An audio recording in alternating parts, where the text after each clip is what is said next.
Sana ikaw ang cardiologist ko para ikaw ang mag-aalaga sa puso ko. Sana scientist ako para ikaw naman ang lab ko. Tindera ka ba ng Yossi? Kasi you give me hope.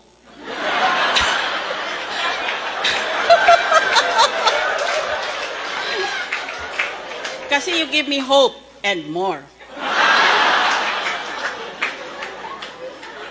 Para kang cactus, kasi handa akong masaktan, mayakap ka lang. Pag wala ka, ang buhay ko parang lapis na hindi pa natatasahan. Pointless.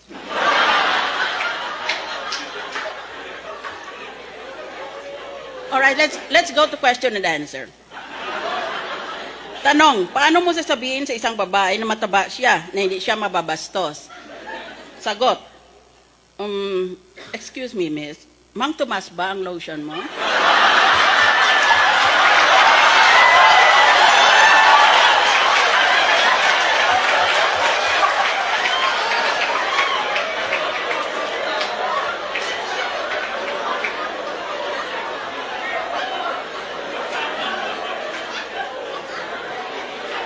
Guy 1, kumusta ang exam mo?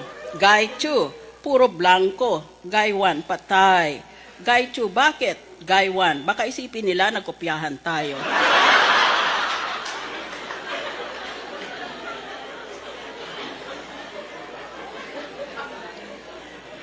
I never thought I would enter politics when I was studying so hard here in UP to prepare for my professional future. I always thought that I would someday be a rocket scientist or an astrophysicist or even a lion tamer. But I never wanted to enter politics. I was simply forced by circumstance. And I am afraid I was seduced by the young people of this country. Once I entered politics, it became natural, being a civil, God-fearing, law-abiding citizen, for me to lose my temper because politicians are...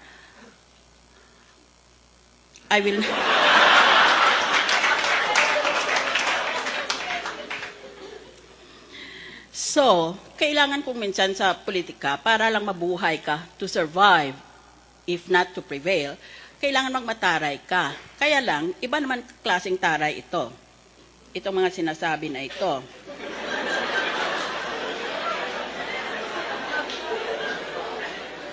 Hindi ko sinasabing maganda ako. Ang sinasabi ko lang, pangit ka.